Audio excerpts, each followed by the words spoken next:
when there's a mismatch between what we expect of a kid and their ability to meet that demand, that affects self-esteem. There is an assumption baked into our culture that when the body develops and proceeds through puberty, sexual curiosity is developing at the same pace. For many kids, it starts in grade school, spans middle school, and stretches through high school. And for a lot of people, particularly young men, it goes into college too. Puberty starts sooner than it did when you were going through it. By the way, sexual curiosity is a part of puberty.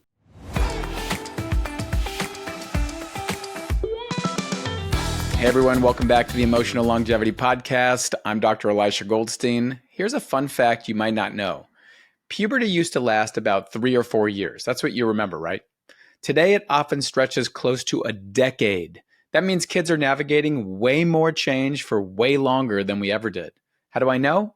Today, I'm joined by Dr. Cara Natterson, pediatrician and best-selling author of Worry Proof and Decoding Boys, and Vanessa Bennett, creator of Dynamo Girl and co-founder of Less Awkward, also both co-authors of the book Less Awkward. Today, they've built a platform and podcast that help parents, schools, and communities navigate this extended and, let's face it, often confusing season of adolescence with more honesty, humor, and compassion.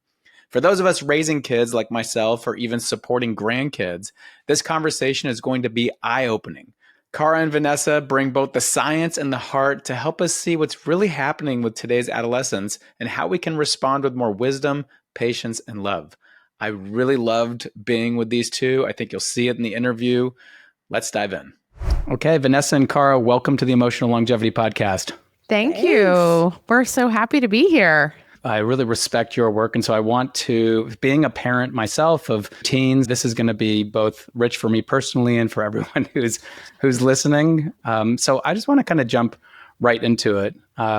For parents listening right now, and I know you touch on this, so this is an important question. Like, what do you think the biggest missing thing is about how we experienced puberty when we were younger versus how kids are growing up today? And what would be different if we as parents understood that better? Let's dive into that. Well, maybe I'll start with the body and the sort of biology piece and hand off to Vanessa for the social cultural piece, since you've teed this up so beautifully to showcase how we tend to bisect this content. But, starting with the physical stuff, puberty starts sooner than it did when you were going through it. I mean, that's just sort of plain fact. The sex hormones that are in charge of maturing the reproductive organs start to rise at younger ages. 30, 40 years ago, we were using 11 as the average age for a girl to first enter puberty, which is, I want to be really clear, was measured by breast budding. Okay, so the beginning of breast growth thanks to estrogen circulating through the body. At 30, 40 years ago, boys were entering puberty between somewhere around 11 and a half. And that was testicular growth on account of testosterone starting to rise. And that age has moved back further and further.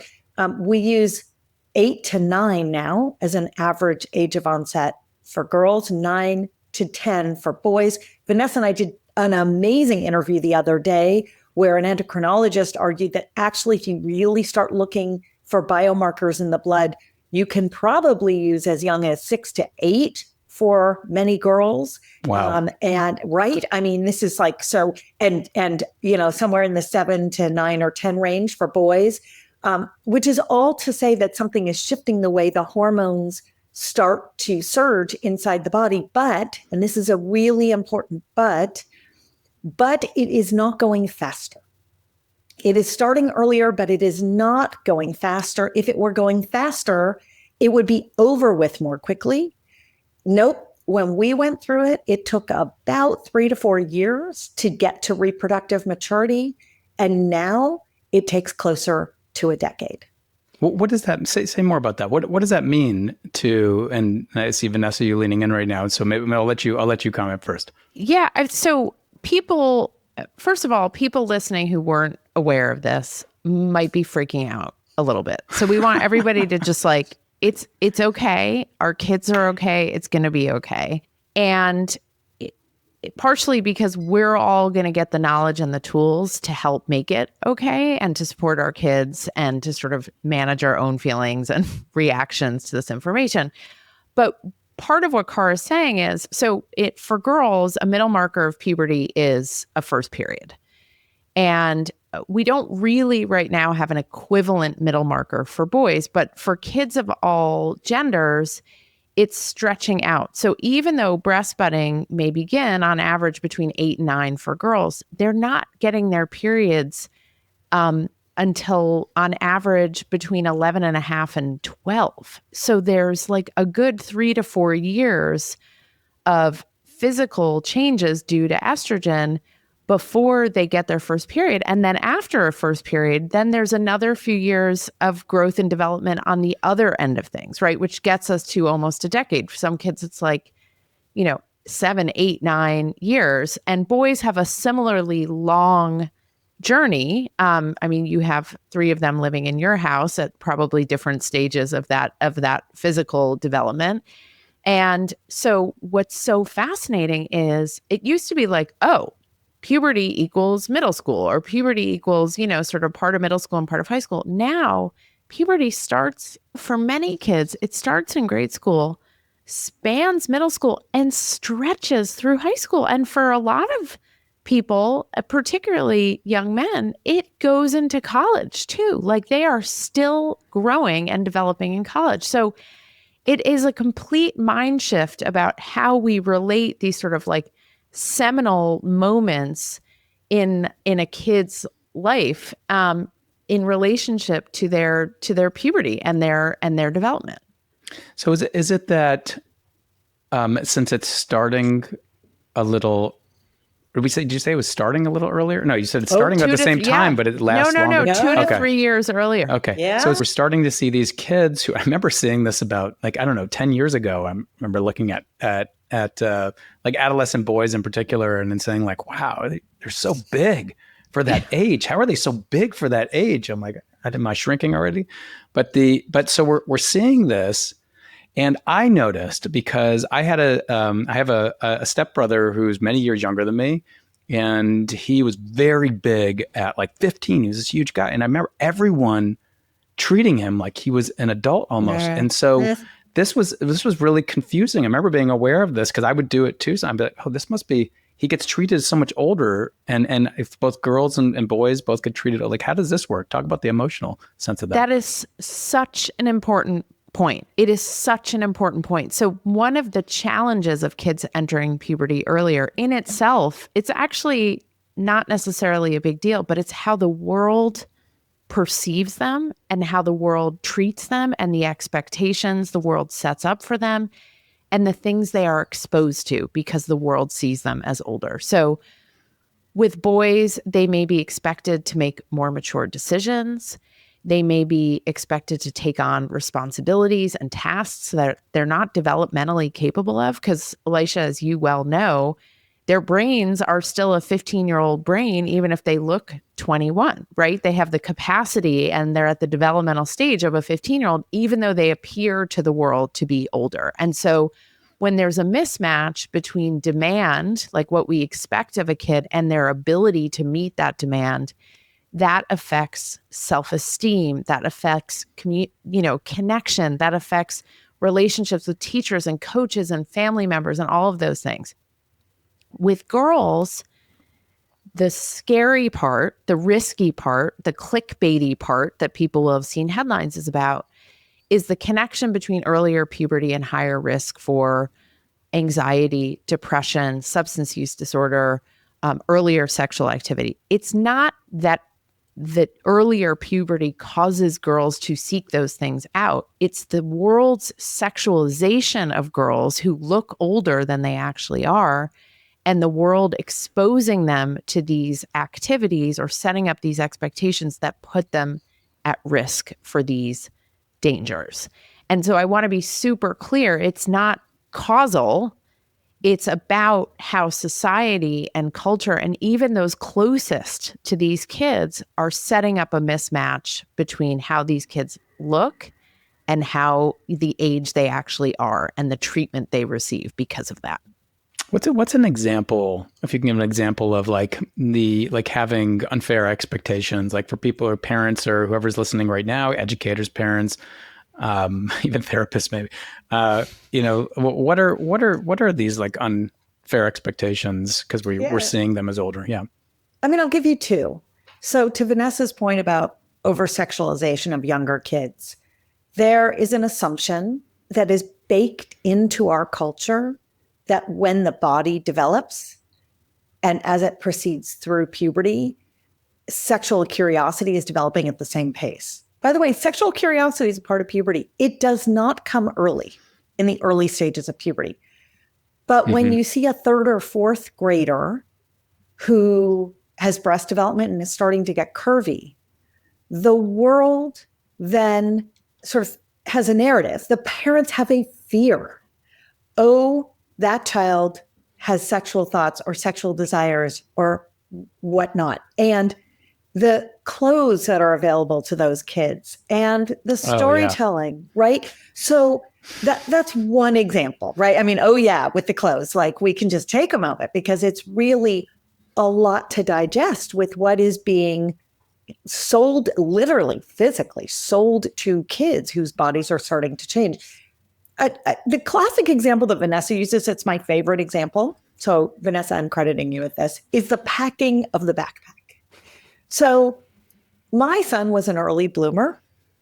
When he was in the 7th grade, he looked like he was in the 10th grade. And yet he packed his backpack like a 7th grader. It was a hot mess. We were lucky if things even made it into the backpack, right? Organizationally, executive function skills, like he had those of a 7th grader. But he looked like a 10th grader, and the world expected him to have his notebooks filled together, to have his homework turned in on time. Like they looked at me, even the teachers who were teaching in the classroom looked at him like, you could do better because he looks bigger to them too. Yeah. Right. Yes. And so it's really adults' jobs to, first of all, have this knowledge, have this information, and then modulate their expectations about how a kid should behave, knowing that it's about their chronological age and not their stage of puberty. So like one trick, Elisha, is like, I never guess a kid's age anymore. I never say to a kid, so like, what are you, like 18? And meanwhile, it's, a 13-year-old, for example.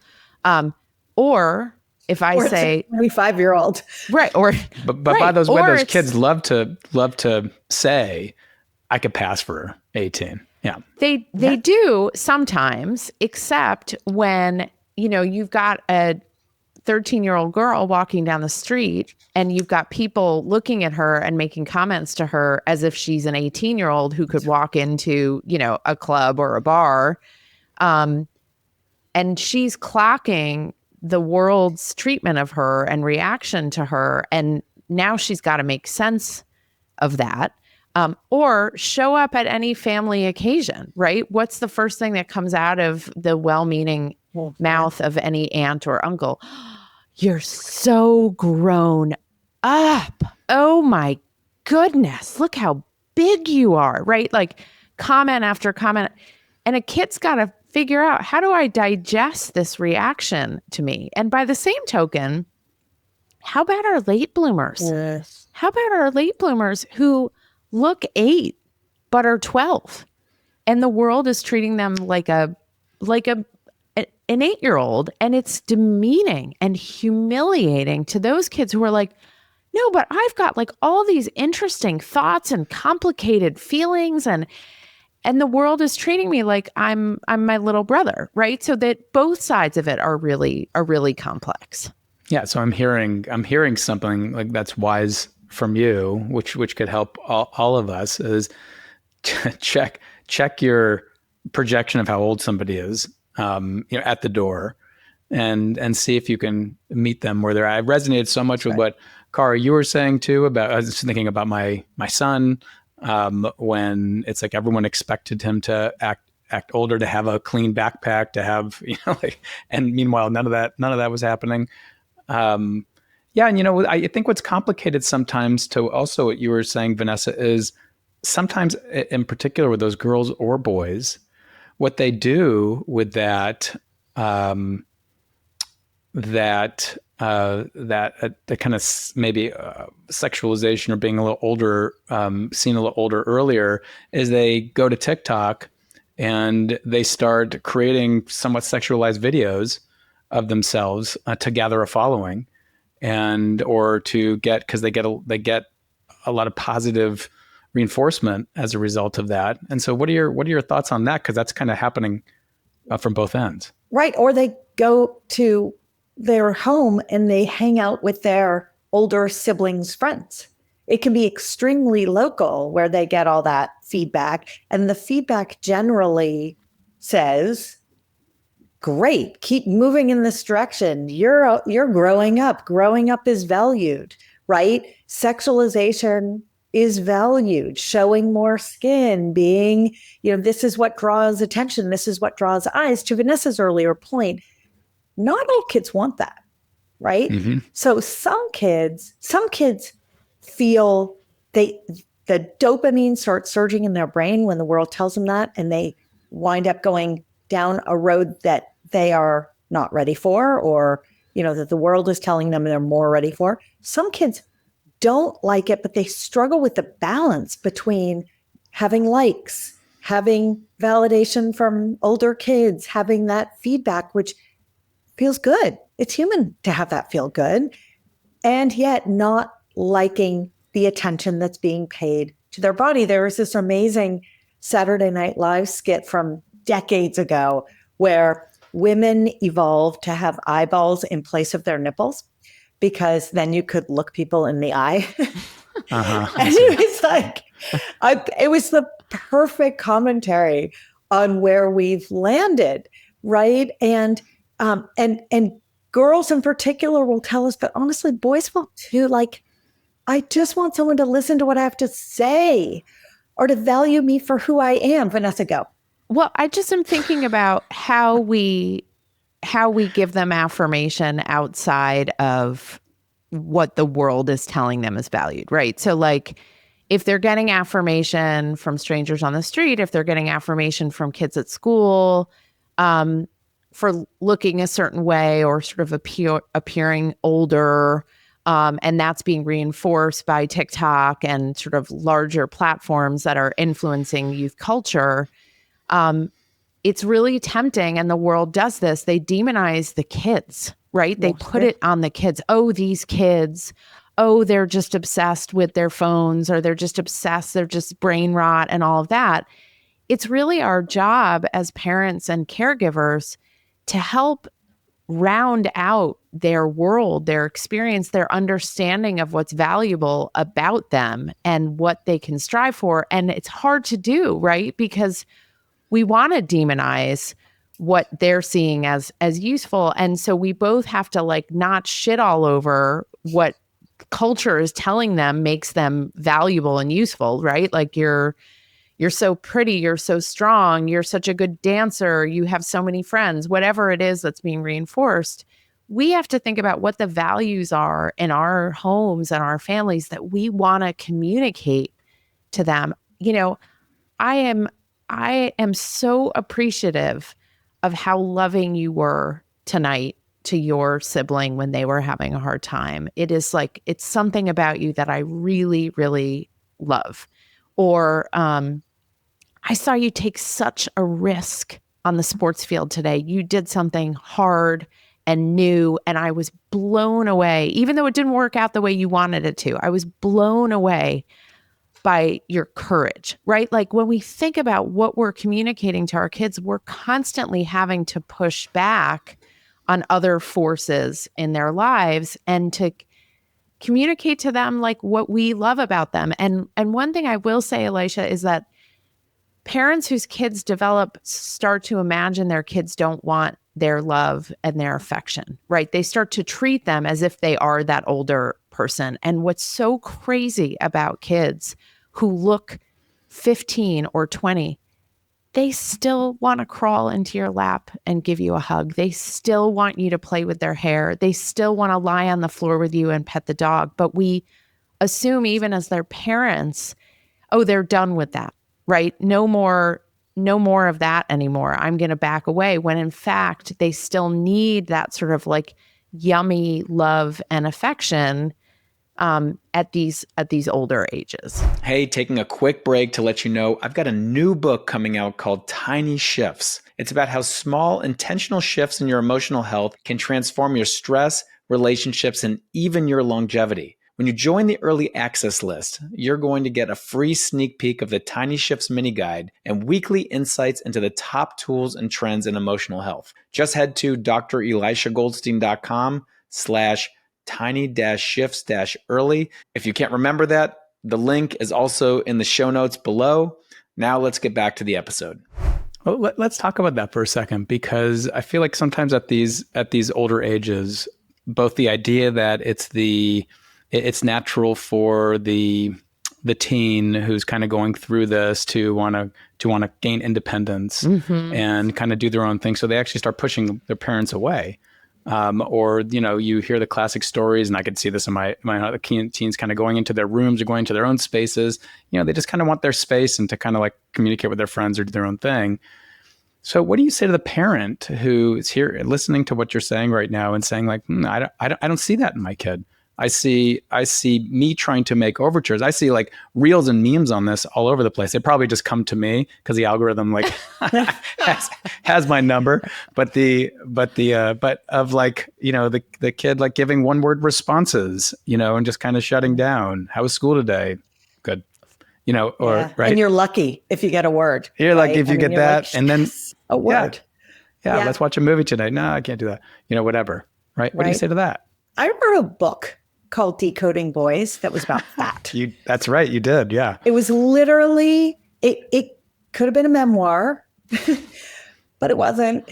But it was very much my lived experience with my own son and trying to understand the science behind it, because it hurts so badly to have the door shut in your face. By the way, I have a very loving kid.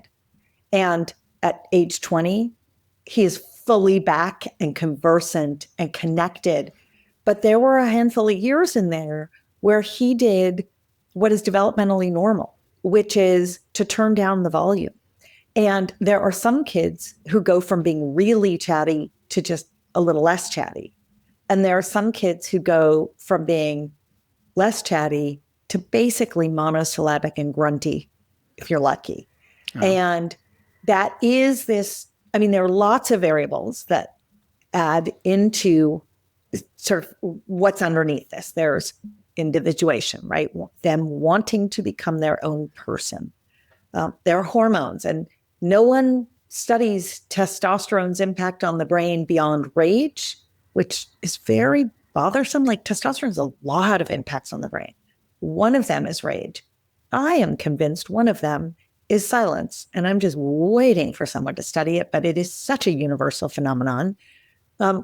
Another contributor, there's amazing science around this, is that the receptors in the brain that receive dopamine in response to a parent's voice, particularly a mother's voice, because this is how the studies were done, but I'm going to use parents because I am a deep believer. I think it's also father's voice.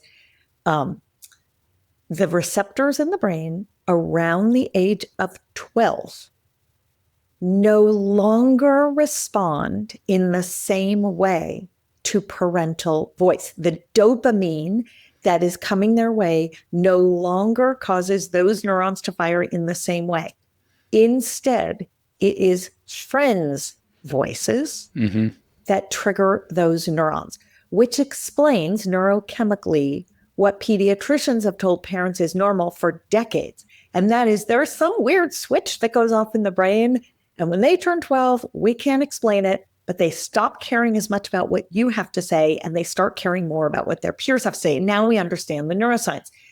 But what Vanessa is saying has to be reiterated 100 times.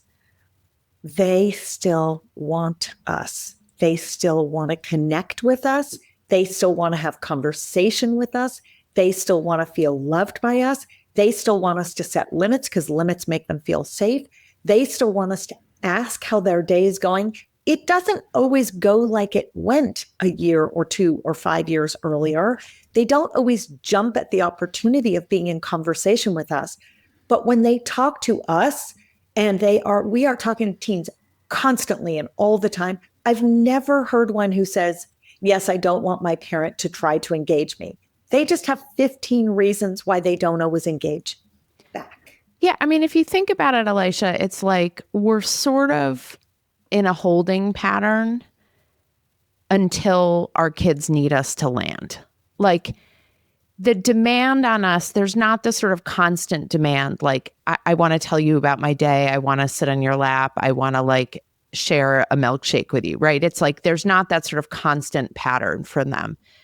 But there are moments, and they're often bigger moments and more important moments where they really need us. And we kind of have to like circle the plane and hang out until we get the radio. Hey, it's time. I'll give you a perfect example. Last year, my kid, he was a freshman in high school. He was going through the rite of passage known as preseason soccer in New York, which is just about the most like nauseating, stressful experience for a 14-year-old, right? It's like you're like unformed clay on a field with like men 4 years older, and you're being told to like move your body in ways that you never even imagined your body could move. And you're like so nervous to start high school. There's a million things about it. And that my kid is stoic, fine. And then he came home one night and he just lay down and put his head in my lap and just, let it all out. And I had spent weeks just kind of like being there, waiting for the moment. And eventually the moment came, and then it was, weeks again where there was nothing from him. But all I needed was to be there for that one moment to put my hand on his head while he told me how just horrific his day was. And then he got up and he kept going. And I think it's really tempting to grieve the constant contact that we had when they were younger, and to feel a sense of loss. I mean, you're the psychologist. You can talk about, the sense of personal loss when our kids move away from us. It feels personal. And yet when you look at the research that Cara was citing about why people around the age of 12 essentially stop hearing their mother's voices, and the voices of the unfamiliar, the voices of peers becomes primary, the research tells us is that is a survival instinct. That is an evolutionary need to be able to survive in the world of unfamiliar voices. You need to hear those voices more powerfully, more audibly than you do the familiar voices. And so I like to think of it not as them leaving us and moving away from us, but them moving towards something that makes them stronger and more independent. And yet they still need to come back, and we cannot predict when they're going to need to come back. And so we kind of got to just like hang out and be available, which is very unglamorous. Yeah, sometimes it's on the other side of a closed door. And just hanging out. That was me. I'd be like, hey. I'm here. 15 minutes later, I'm still here. Like, if you want to talk, I'm here. I'm just going to set my clock and I'll be here I'll let you know when I'm going. I mean, literally. Literally. And I do think there's a role for, hey, we're going to watch a movie tonight as a family. Like, it's not a choice. It's a decision. We're going to watch a movie tonight as a family. Here are 5 options. You pick the one you're most willing to watch. I'll fire up the popcorn. Let's go. But there are times when I don't give my kids a choice because they will choose not to be with me, right? Because of where they are developmentally. But then when it's over, inevitably, I mean, sometimes it's, Mom, that movie was so shit. I can't believe you made me watch it. Fine. But sometimes it's, oh, that was actually really good. Like, I'm so glad you made me watch that movie with you is the line I've gotten. And so there is sometimes a need, I think, to set expectations that they are going to spend time with us, even if it's not their first choice, because we need that habit of connection with each other so that, again, when we're needed, they don't have to start from scratch. That bridge exists between us. Yeah. What do you, I think from since you named it, from a psychologist perspective, like sort of having that experience, I think it's not just tempting to grieve. I think it's natural to have grief from that's there. I think the tempting part is it's tempting to take it personally and to then get embroiled in it. And I feel like I'm getting a personal class right now from the two of you in my life. There's what do you say to parents who are really struggling with that? Like they're really struggling with that blatant disconnection that's happening. What do you say to them and are feeling, I don't know what to do about this? Yeah, I mean, I'll start and I'll say, I think it's a really generous way of framing it, saying it's tempting to not take it personally. I took it personally. It's really hard. It's like the steepest hill you're going to climb some days. And we do this all day, every day. And we're not immune to those feelings. So to parents who feel it, I totally get it. I get it. It's just, there is an explanation. It's not, I mean, sometimes it's about you, but most of the time, it's not about you. That's where I would go. Vanessa, where would you go? So I have a kid. He's a very caring kid. He never says, I love you back. Never. Mm-hmm. I mean, and we're an I love you family. You know, you get off the phone, I love you. You say goodbye at the car, I love you. And my husband and I took it so personally. We were like, what did we do to this kid that he doesn't say I love you back? Even though he's a very caring, warm, like emotive, everything kind of kid, but he literally just does not say I love you back. And I reached this point where I realized, you know what? I'm the parent. It doesn't matter if he says I love you back to me. It matters that he hears me tell him I love you. That right now, my job is to pour as much love as I can into this kid while he is here in my house. And that I know he loves me. There's a million other ways he shows me that he loves me. And for whatever reason, which someday he will share with us why he doesn't, fine. I had to pull the personal out of it in something that's like the most personal thing in the world, right? Love. Love is the most personal thing. Love with a child, and love you want with to a hear spouse. it. Yeah. And you want to hear it because you need it to feed you. And what I had to say to myself was, nope, I don't need to hear it. I know this kid loves me. I need him to know how much he is loved. Like that is my job right now, is to pour that into him. And that will someday come back in other ways. But I know the love that I pour into him is coming back to all sorts of people in his life because he feels great and loved by his parents. You know, it's interesting. And people are listening, or they're listening for the first time, or maybe they've been here before, have heard me talk about this formula around emotional health: recognize, release, refocus, reinforce. So one of the things with the refocus piece, recognize them more in that place of taking it personally. I'm in the take it personal loop right now. I'm taking it personally, my kid loop type of thing, right? And then we take a moment and like soften our shoulders, and then we refocus. One of the refocus things that we can do is call in our own wisdom, call in our own personal experience. And so that's exactly what you're reminding me of right now.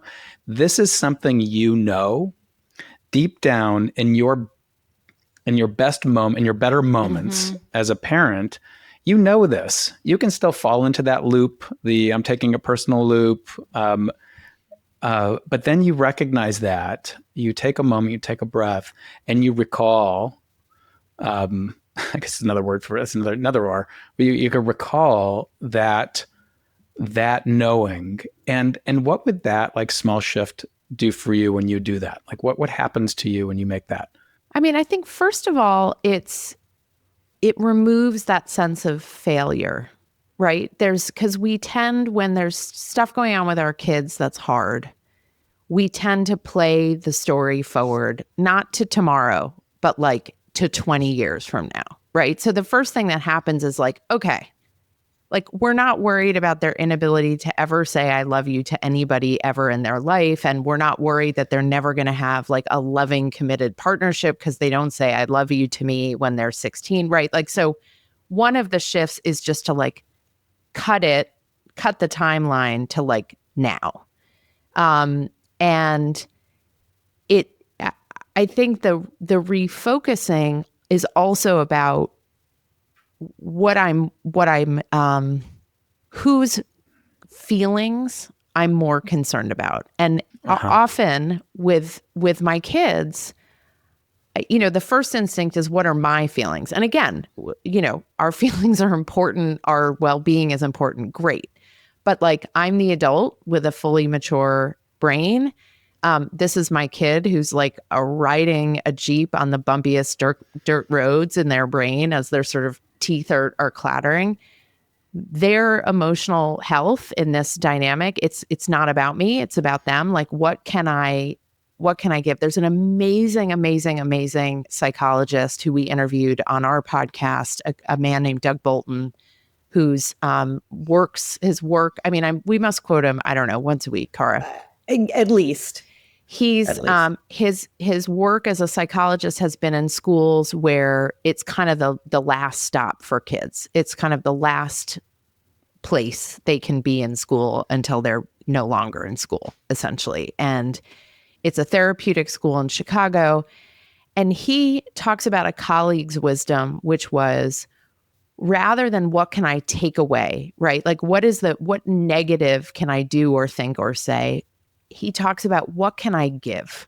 What can I put on the table to sort of build connection? And so, Elisha, when I think about the refocusing question, that's something I've learned from Doug, which is when I refocus, I move from like a punishment perspective or a hurt perspective to a giving perspective, to a loving perspective, to what can I put on the table. And it like forces me to stop taking it so personally, because I'm doing an act of love, which then stops feeling hurtful and feels like giving and meaningful. Can I offer something that might be a little controversial or third rail on this topic? I don't think so. Okay. Never mind. Tag out. Yeah. I think sometimes parents, trusted adults, right? All the family members, educators, healthcare providers, coaches, mentors, all the people who might be listening. Sometimes we have to recognize it's not about us. Sometimes we have to recognize it's about us. I think the reason when someone describes me personally as a parenting expert, I don't really like that title. I don't like that title because I just don't think there's one way to do it or right way through. But I have very strong feelings about what I've seen translate and not translate into safe and healthy kids. And one of the things is the parents who are raising kids are not victims of the world around them as parents. Like, sometimes we do actually need to set limits to make our kids feel safe. Kids tell us all the time, when there are rules and limits, I feel loved and safe. I don't always like the rules and limits. It is my job to push back against them. I will try to break them, but I feel loved and safe. And so I think it's not just that we have to recognize what's not about us, but I think there are moments in this journey when we very much have to recognize what is about us and what is on us. And that gets complicated and messy, and it's going to look different in every constellation of adult and kid. You know, that's I was thinking something like that while Vanessa was talking, like the idea of what do I have to give? And sometimes what I have to give is something that is a tough thing to give, that they're not going to be happy about, because there's a bigger picture here to that, which is that limit that you're talking about. I was just watching a show with my son. My youngest son, Heart Stopper, and it's a great show. And there's a part where his dad was dropping the kid off, and the kid was like, he's like, I'll pick you up at 10. And the kid's like, well, I really want to be picked up at 11. He's like, I'll pick you up at 10. That's good. And the kid's like, all right. So he had to kind of put a limit on them. But I love that question also, and what you said too, Cara, about, there's a flip side to this. It makes me think about like my role when my kids were really young and they were in preschool, and I had a really hard time with them having a hard time with me leaving. So I'd stick around a little bit more, and I'd make it worse. Ultimately, like, make it worse. And my wife would always comment, like, why are you doing that? And so, that was that. I had to look at myself, like, what, and those habits, die hard, and they still kind of like bleed in, but that's about me being aware of my own emotional discomfort around my husband and I were literally just talking about our youngest when the first week of preschool, he would literally start to shake as we approached the classroom. And he was like a pretty chill kid. He's a fourth kid. He's sort of like, he's so mellow. You could like throw him in a puddle of mud and he'd be like, all right. And there he is physically, like his fear was in his body. And I remember bringing him in and leaving him, and then just calling my husband, sobbing, absolutely sobbing, like, what are we doing? What have we done? And then I would get a text from the teacher on my phone with a picture of the kid. Perfectly fine. Like, one hand on the block table, another hand in a pile of clay. I mean, he was like, couldn't be fine. And it took a week for the shaking to stop. But it was like, what are we doing? How much of it was it about me, and how much of it was about what my kid needed? And I think if I hadn't gotten that photo of him like having a great time in nursery school, I would have just that loop, right? That parenting loop of like, I'm ruining my kid, I'm scarring my kid by dropping him off at nursery school when he's not ready. It would have kept playing. The refocus came for me actually from an outside source. I couldn't muster the refocusing from within. I was too upset. It was like an intervention from the teacher that allowed me to be like, oh, okay. It's the momentary discomfort, and then he's okay. Well, I would argue that after that happened, by the way, that's a good lesson for any educators that are listening, or reminder that, well, it'd be really nice if you could send a picture of the kid in a better place. The parent can help them get more confidence around that. But I would say, because of that experience, the next experience when you felt like caught in that, that emotional space and that thought of like, oh my God, what are we doing with our kids? You're kind of caught in that loop. I would say then you can kind of pause and release, and the refocus is actually on what you know already. Even though I feel uncomfortable with my son's or daughter, whoever it is, reaction here, I know that just given a few minutes that they're perfectly fine on the other side of it based on that. So that refocus would help you regulate a little bit more, but it's be based on your prior wisdom, because it's based on your experience. I mean, the fact that puberty lasts almost a decade gives you endless opportunities. My God, it's a long practice. time.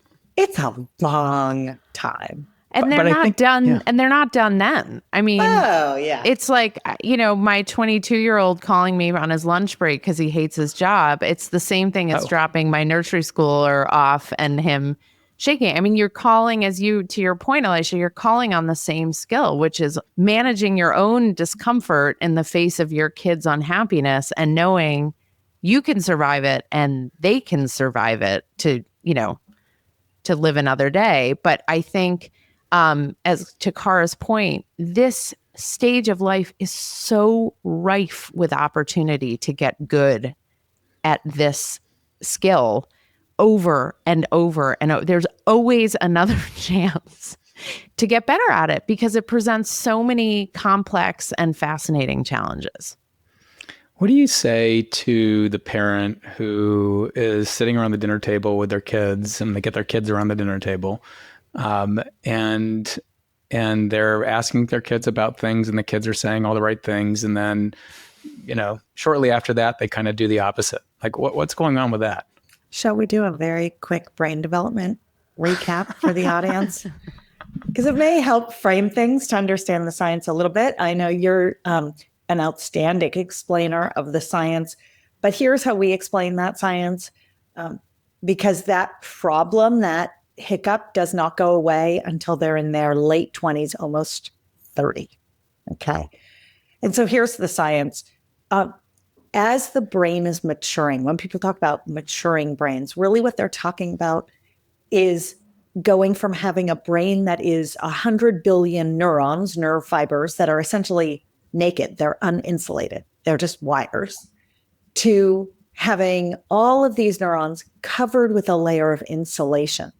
Yeah, it's fat cells, it's called myelin, and it allows signals to go faster and to be uninterrupted. So like, think about your phone charger.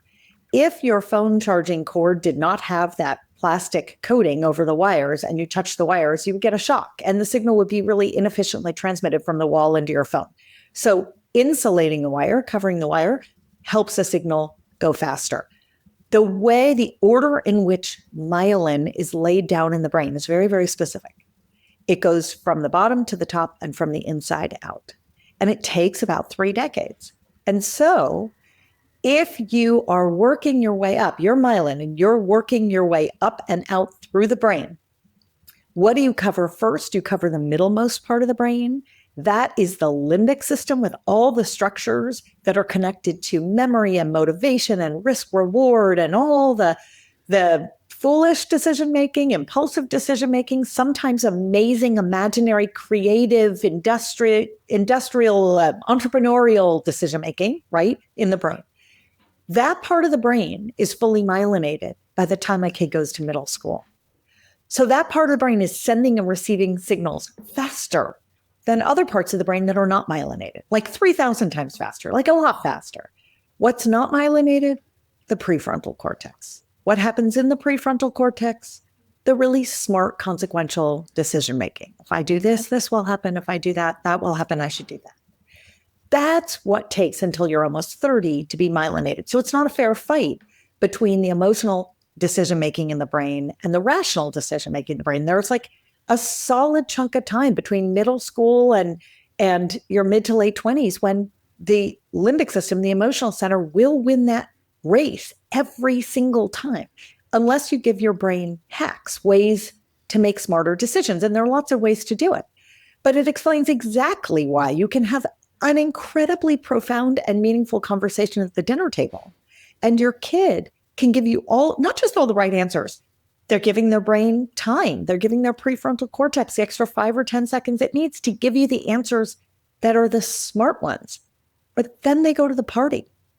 And then they're surrounded by friends who are lighting up their limbic system. Dopamine is flying in their limbic system. And they're posed with the very choice you just talked about, shoplifting, using a substance, whatever it is. And their brain makes a different decision. Yeah. Right? Yeah. It's just neurochemistry. Mm-hmm. They're not bad. I'm worried. You know what I'm more worried about in our neighborhood? I see all these teens riding these electric bikes. Oh my God. And in pairs with no helmets. Elisha. And then I have mine asking for one. I'm like, God, there's no way. Chance. Like, let's you and I, offline. Cara, what are ER doctors telling you? It's this is a really big thing. It's really frightening. It's a disaster because parents think about how your kids make decisions. They are speeding down a sidewalk. Yeah. They are going 30 miles an hour, 35 miles an hour. They're making impulsive decisions about who's going to get out of their way. Like everything No about it. helmets. No helmets. 2 ice. Or a helmet unbuckled. Oh my God. I mean, you have just lit up my limbic system, let me tell you. Yeah. Yeah. Yeah. No, yeah. Yeah. You know, I want to kind of dive into just a separate topic for a second, because this is real. I know we see all over the news, you know, you see it gets a lot of attention around like teens and social media, but I've heard you both on other occasions talking about how porn is actually the bigger issue at this age. So and I know that some parents like just really want to avoid it. They don't want to talk about it. Some are, you know, really wanting to do that. But what do you think parents need to know about this right now for this age group? So first of all, a little bit of data. A study from Common Sense Media from like a year and a half ago confirmed what we already knew, which is the average age of porn exposure to kids in this country is 12. And 15% of 10-year-olds have been exposed to porn. And if you think about what porn looks like these days, it's not the sort of ripped corner of a Playboy magazine with sort of one breast, right, that you found underneath your friend's brother's bed. It is video after video after video, and free porn is typically violent, aggressive, non-consensual. It really doesn't look anything like the sex that someday you hope your children will have in a loving, partnered, respectful relationship, right? It is scary. It's confusing, violent. So for the folks who are like, yeah, I don't think I need to cover that, I think they'll be okay. Imagine stumbling onto that content as a 10, 11, 12-year-old. It's frightening. And then they get used to it, right? Then it's sort of, even if they're not watching it, other people are watching it, they're being shown it. That same study told us that 41% of kids have seen porn in school.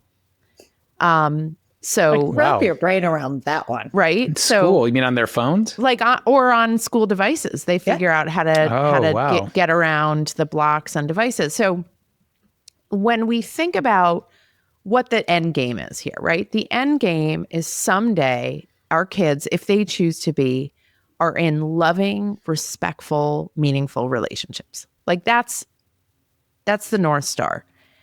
How do we get there? We get there by regular, ongoing conversation about all the many things that make up that kind of relationship.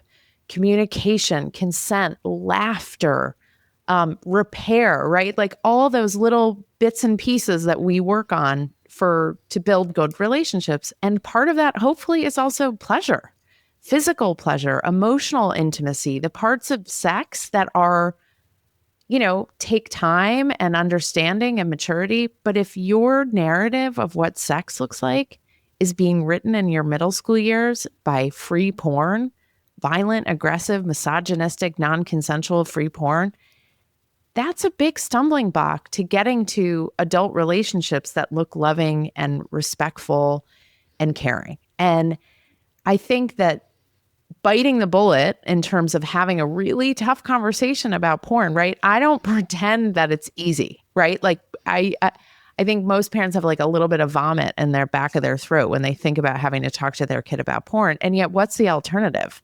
Like letting the pornographers narrate for our kids what relationships look like, what sex looks like. And so you start small, right? You talk a little bit about sex, you talk a little bit about respect, you talk a little bit about love, you talk a little bit about consent. It's just little, as you said on our podcast, just planting seeds. It's not a 4-hour lecture on sex. It's just little conversations over time using media, right? Pausing a show you're watching, pausing a song you're listening to, sort of pointing moment to moment. So they have little places to hang information. And this is the most important thing, Elisha, they know you're not afraid to talk about it. They know you are a place they can come to when they have questions, when they're shown something, when they're exposed to something, when they think they might have a problem with porn, when they might have a problem in their relationship, you are saying, hey, I'm going to bring this up because it's so important. I am a safe place for you to come and talk to about this stuff. Just that seed is what's so powerful. Whether they actually come or not at that moment, or a week later, or a year later, or 5 years later. I remember you said this. I never came to you, but that really helped me. Something like that. I always have the story of my mom, who my parents were divorced and they were 6 years old. It's not a porn thing, but it does relate. And years later, she came to me and she said, I was probably in my 20s, early 20, maybe I was late teens. I can't remember exactly when it was. And she said, I know at some point, she goes, Elisha, you seem a little frustrated right now, a little irritated with me. Is that true? I'm like, I don't know. No, I'm fine, And then she's like, at some point you might realize that you're angry with me. And when that happens, I want you to know that I'm okay to talk about it. I welcome you coming and talk. And that, her giving me that permission didn't like change everything in that moment, but it really opened something up in me that I couldn't describe in that moment, that unfolded for years after that. In fact, I write that story is like a thread in my whole next book, Tiny Shifts, because it's this. And so when you're talking about porn, just saying I'm here when you're ready or you're wanting to, I think opens this permission that the kid might not have thought was there, a thought for themselves either. Right. And even just wading into the conversation in the first place is saying, I'm here for it. I'm aware of our time. I want to respect both of your times too. This has been so great. I've been waiting for this conversation because it's so personal to me too. I mean, this is like I have these 10, 14, 16-year-old kids. If you could speak to a parent listening right now who feels like they're failing with their teen or tween, what would you say to them? First of all, you're not alone. I mean, the number of times in a day that I blow it with my kids. Cara likes to describe it as the moment that someday they'll speak to their therapist about, right? Like that's how she marks her parenting. You just never know which one it is. $20 in the therapy jar. Totally. But I like to think of it as, we talk endlessly in our work about the do-over, the importance of when you mess up, because as a parent of tweens and teens, you will mess up over and over and over again. And I like to think of those mess ups with our kids as like that Japanese pottery that when you put it back together and you paint it with that special gold paint, it makes it even more beautiful. And so to me, reframing our failures, our mistakes, our mess ups as actually a way to build connection with our kids. And I know, Elisha, you could cite every study and all the sort of psychological foundations for that, for the ways in which repair actually strengthens relationships. But in the day-to-day, when you're stressed and overwhelmed and just like feeling really crappy about your job and your work as a parent of teens, reminding yourself that someday it will make that relationship more beautiful, I think just like takes the pressure off, allows you to laugh at yourself a little bit, allows your kid to laugh at you a little bit, and kind of sets you up for the next moment together and kind of allows you to release that a little bit. I always love what Vanessa has to say. I will add a slightly different bent on it, which is that I think we live in a world where, since parenting is a verb, there are a lot of reasons why a lot of parents in particular feel like they fail their kids. If their kids have a medical issue, they can point to all the things they might have done differently in order to not. If they have a school issue, they take it upon themselves to see what can be fixed at home. If they have a mental health issue, I think this really circles back very nicely to the conversation that we started with at the top, which is there's this balance between it's about you and it's not about you. We can all do better. We're all learning. The reason I don't like parenting the verb is that we've got data, but we're all making it up as we go along. The world is evolving and changing. We are raising kids in a world today that looks nothing like it looked, forget 40 years ago, 4 years ago, right? I mean, we could spend an hour talking about AI. And for so sure. like Our next one. 100%. Yeah. So if we want to use science and we want to use data to explain what the best way through is, that we can't, that science and data is not happening in real time. So we can do the best we can. You, Elisha, talk to a lot of people. Vanessa and I talk to a lot of people. The benefit we have is we get to consolidate all of that content. We get to say everything we've read and share it in a way that data informs people who are in our audiences. But at the end of the day, we're all making it up as we go along, just doing the best we can with the information we have. And failure is a part of that. You will, if that is the lens, you will fail. Your kid will have hard days. There will be, in many families, very big obstacles to overcome. This is scary. It is also part of life. And I think to just go back to Vanessa's statement that you are not alone. Whatever challenge you are feeling, I can promise there are so many people in your community, in your country, in the world who are living this. You are not alone. No matter how singular it feels, you are not alone. And so to me, the best way that we can keep the kids in our lives safe and healthy is to widen the tent, to bring more information in, to learn from others. Yes, bring science and data in 100%, but also listen to other people's stories so you can feel more in community with people.